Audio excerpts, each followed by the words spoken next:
Welcome back mga kaaldab. Ito na naman po ang inyong lingkod, si Mr. Destiny.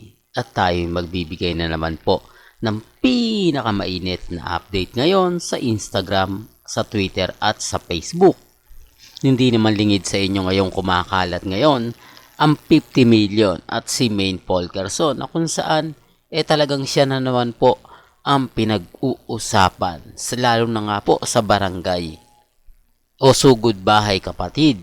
Alam nyo, sa totoo lang po, kapag si Mengay kasi ang nagiging topic, mas ano yung viewers. Kasi si Mengay yung tipo ng gumagawa ng aksyon. Lalo na nga po, na kung saan mga kaldab, parang may segment na Mr. Pogi, di po ba? Na kung saan si Mengay nga po yung pinaka tinitignan ng camera o tinututukan nga po ng camera. Di po ba? Sabi ko nga po sa inyo, kapag si Mengay yung tipo, talagang makikita nyo at mahanap. Di po ba? Wala pa rin po talaga masasabi natin, kulang pa rin po ang binibigay o ang update nga po kay Atasha Mulak. Sabi ko nga po sa inyo dito po sa channel ni Mr. Destiny, mapapansin nyo, madali lang talaga makita, madali lang po talaga mapanood. Di po ba? Kaya lang syempre maraming issue, maraming ganito, maraming ganon. Di po ba? Sabi ko nga dito lang sa channel ni Mr. Destiny, kung gusto nyo lang po ng latest, kung gusto nyo lang po ng trending, pupunta lang po kayo rito. Lahat naman po malalaman ninyo, lahat naman po ng mga kaganapan, kuha po ninyo. Doon sa mga nagsasabi, nako fake news lang yan Mr. Destiny. Lahat ng mga gusto mong malaman, lahat ng mga babalita mo, okay lang yan, normal lang yan. Ako naman po, pagdating sa bagay na ganyan, 101% eh. Di po ba? At yung mga taong nagsasabi, nako, fake news ka yan, Mr. Destiny. Walang katotohanan yan. Okay lang naman.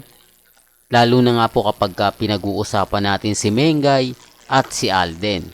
Dahil kay Mengay nga po talaga nakatutok ngayon ang atensyon ng mga ilang netizen. Lalo na nga po ang mga Armain at Main fanatics na sinasabing iba daw po yung Armain, iba daw po yung Main fanatics. Nagkakamali po ay same lang naman po yan. Di po ba? Wala naman pong pinagkaiba. Dahil ang Main fanatics sa Armain, kumbaga wala naman po talagang Armain. Main fanatics din po yun. Nililito lang po nila yung mga netizen. Nililito lang po nila para makuha nila yung simpatya para kay Congressman Arjo Ataide. Kasi pag Main fanatics, hindi talaga kasama si Congressman Arjo. Pero pansin nyo naman po, di po ba? Wala naman po talaga si Arjo. Wala naman po talagang update si Congressman. Maliban lang po kung pupunta kayo ng District 1, doon nyo lang po makikita. Di po ba? Pero bago tayo magtuloy at bago natin pag-usapan itong napakainit na update natin, kung bago ka lang sa channel na to at isa kang true-blooded Aldab Nation na nagmamahal po kila Mengay at Tisoy, tama po ang channel na pinuntahan mo, kaya consider na po kitang bagong subscriber at huwag mong kalimutang i-share ang mga video po natin sa mga mami, sa mga titas at sa mga senyor. Remind ko lang po dun sa mga hanggang ngayon bitter po sa atin. Hanggang ngayon galit na galit po sa atin. Yan po ay base lang naman sa mga nakakalat nating impormasyon. Kung titignan nyo at susuriin ninyo, wala naman po talagang post si Congressman Arjo na ikasasaya o ikakikilig ng mga Armin. At wala naman pong post si Mengay na ikikilig din naman po ng mga Armin. Di po ba? Same lang sila.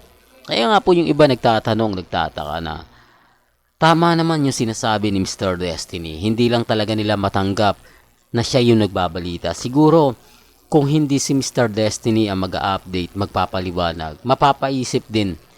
Di po ba? Kasi kahit anong post mo, kung hindi ka rin naman po wala naman pong feedback si Arjo Ataide, wala rin.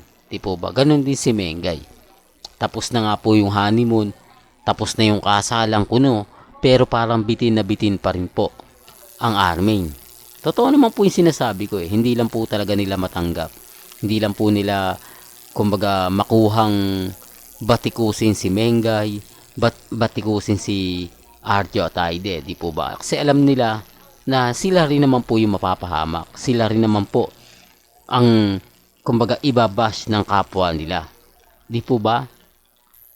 Dito naman po tayo ngayon mga kaaldab kay Alden Richards at kay Sharon Cuneta. Nakakatuwa naman po yung mga nagiging komento ngayon na kung saan kakaiba nga po raw itong pelikula na kumbaga family of two. Di po ba, na kung saan a mother and son story. Hindi pa raw po ito pinalalabas, teaser pa lang po ay talagang napakaganda na.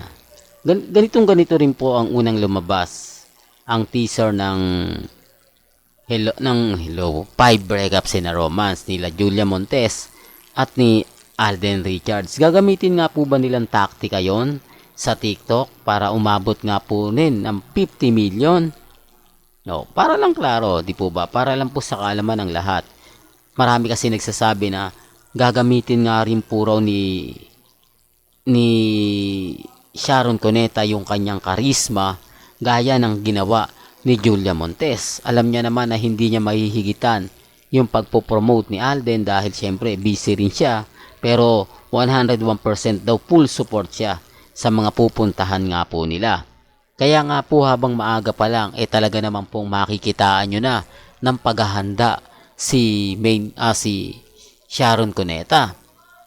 Real talk to mga kaaldab ba?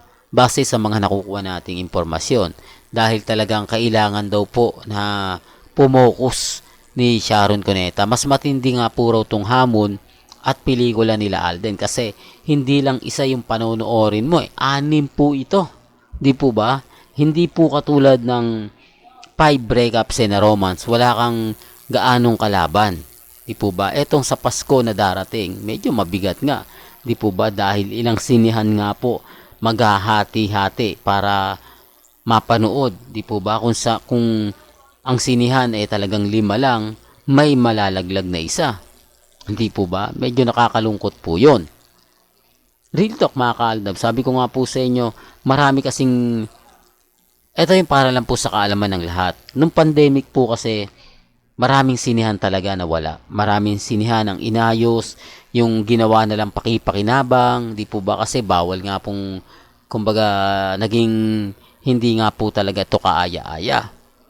Real talk to, base po ito mismo sa mga nakakalap natin at sa mga impormasyong na babasa po natin. Sabi ko nga po sa inyo, itong si Alden at si Sharon Cuneta talagang magkakaalaman dito kasi ito yung pagkakaiba ng 5 breakups at a mother of 2, a family of 2. Ano ba yan, Mr. Destiny, na kung saan may kalaban? Kasi yung una kay Alden wala, kaya nga po hati yung opinion ng mga netizen, hati ang opinion mismo mga fans ni Sharon at ni Alden Richards, pero naandyan naman daw po yung mga sumusuporta at talagang nagmamahal kay Alden. Nakitang kita nyo naman po na kapag may mga palabas si Alden, hindi po talaga tayo nagpapahuli. At never naman po tayong nagpapatalo. Di po ba? Yan ang kagandahan nyo po dito sa channel ni Mr. Destiny. Kaya iba po talaga kasi kapag ka-updated po kayo. Lahat ng mga gusto nyo pong mapanood, mapakinggan, lalo na nga po pagdating kay Alden at kay Mengay, tutok lang po kayo. Well, hanggang dito na lang po yung updates natin mga kaaldab ba? Kaya kung gusto nyo pa po ng pinaka-latest at sariwang update, abay tumutok lang po kayo dito sa channel ni Mr. Destiny para updated po kayo sa mga bagong video po na ilalabas po natin maya maya lang. Hanggang sa muli, salamat po sa panonood at pakikinig.